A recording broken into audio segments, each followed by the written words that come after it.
just the decision with Daniel in the end, so he's going to play in the VFL? Yeah, he'll play in the VFL. I mean, it's just we want Wellesley back playing at his best, and while his training form's been outstanding, the problem is the match simulation stuff at training goes for about 20 minutes. So we're not confident that we're going to get that for 120 minutes. So the game in the VFL is the prudent thing to do, as much as it is tempting to bring him straight back. Are you hopeful it'll just be the one? Yeah, hopeful. It'll depend a little bit the way he looks. I'm confident he'll play pretty well, but just the way he gets through the game, the way he recovers from the game, all those things will weigh up. But it's no secret we're pretty keen to get him back in the side.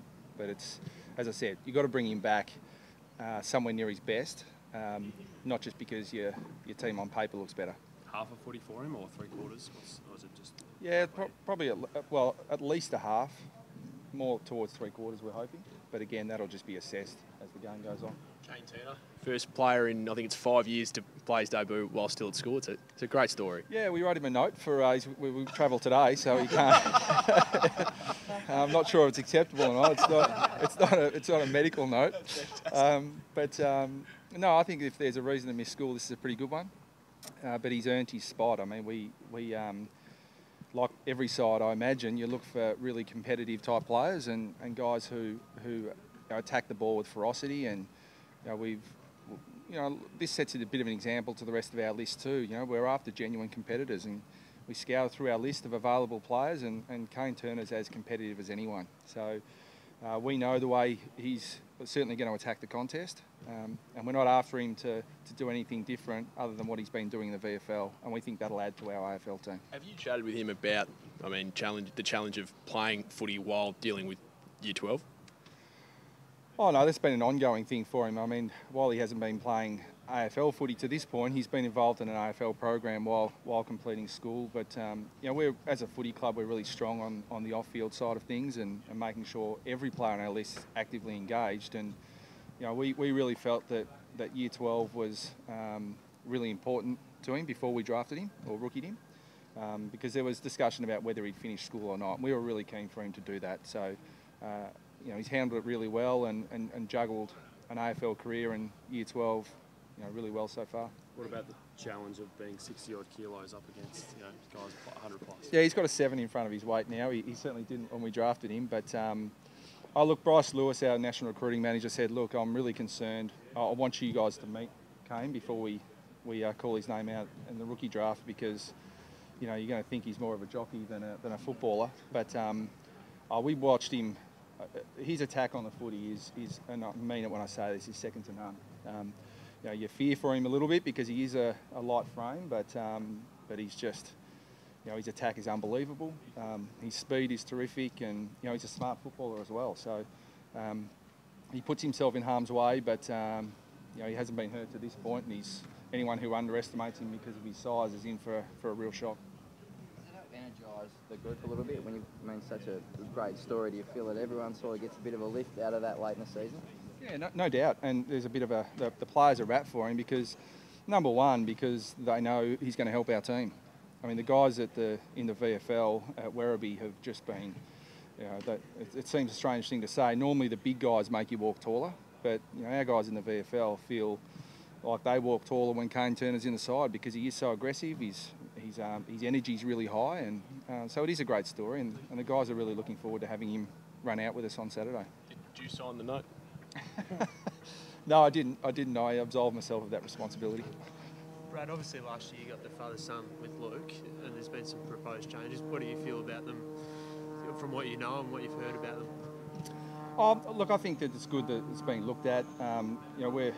We're in the midst of an equalisation debate, and so any inequities in fixture, in recruiting, father-son, academy type setups, I think it's a good discussion to have. So I think there are some really smart people who are going to be the ultimate decision makers in that process. So I think it's, while we are talking about equalisation, let's look at all the inequities in football and see if we can come up with a better system. We paid the highest price ever for a father-son in Luke McDonald, but we thought it was fair value. So I think if you're getting fair value, it's a good result. And but I'd also add to that, the academies in the non-traditional football markets are critical to the game. But all anyone's saying is it's got to be fair and equitable. And if you're going to get a good player, pay fair value. And if we can grow the talent pool via academies, but have the clubs who benefit paying fair value, that's a great result. Do you think the academy players should necessarily be under the same system as father-son, given father-son's luck, in a way? Yeah, well, that's the point. I think there is a bit of luck involved. And look at some of the great father-sons over the years. I mean, the team I played for benefited from having Jonathan Brown as a father-son and gave up a third-round pick for him. I mean, that was just unbelievable for us at the time. And I think you look at not just how you can benefit as a club, but what's fair for the competition overall. And I think any system that is fair and equitable for everyone, you can't argue against. Speaking of luck, Boomer in the car, where's that at? Any negotiations for him to donate something to someone? I said to him, mate, you've got a great opportunity to dispel this reputation once and for all. But the problem he's got is the poor bloke. He went halves with one of his best mates. So unless his best mate's going to give it back as well, I think we've... Oh, look, Brent Harvey is... it's a great story because, we don't publicise it and he will never talk about it. But list management, we'd never planned for him to be still playing. So if people knew what Boomer was being remunerated to play at the level he is, he's getting way unders. So, personally, I thought, for him to win the car, it was fair justice. Expecting to be in the All-Australian side this year, Boomer? I think he'd be talked about. I mean, I think that that in terms of guys who use the footy inside forward 50 and play that forward role that he plays, there are a few better. Some terrific young guys coming through. Harley Bennell at the Gold Coast and a few other, Devon Smith at GWS. But I still think the veterans got them covered at this point, but they're coming pretty hard at him. Did you have a chat with Lindsay Thomas this week, or has there been further conversation since your press conference last? There's been constant, ongoing discussion because I really feel that he's come a long way in that area over the last 5 years. But he had lapses. He had a bit of a lapse against St Kilda as well in that area, and it is really important to me, not so much to Lindsay, but it's important to me that we recognise and the industry recognises all the good things that Lindsay Thomas does, because they're a lot. But like in most things, and people who are in the public spotlight, you do 99 things right and one thing wrong. People remember the one thing wrong. So I'll just keep working with him, and we love what he brings to our team. And when he attacks the ball, he's very hard to stop. So we want him to keep attacking the ball and let the umpires do their job. Has he been contacted by the AFL, like a letter or the club has or anything? No contact from him. So it's the line on the game. You're obviously not taking the light that goes out saying, but important that you bounce back and win this one.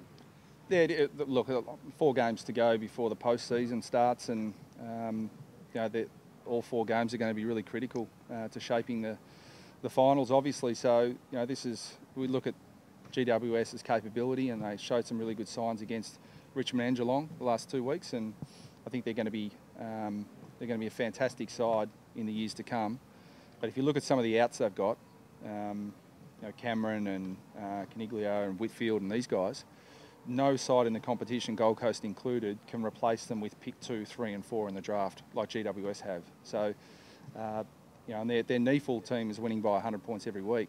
So that speaks for their depth. So we're going to have to be on our game, we know that. And we intend on going up there and getting the job done.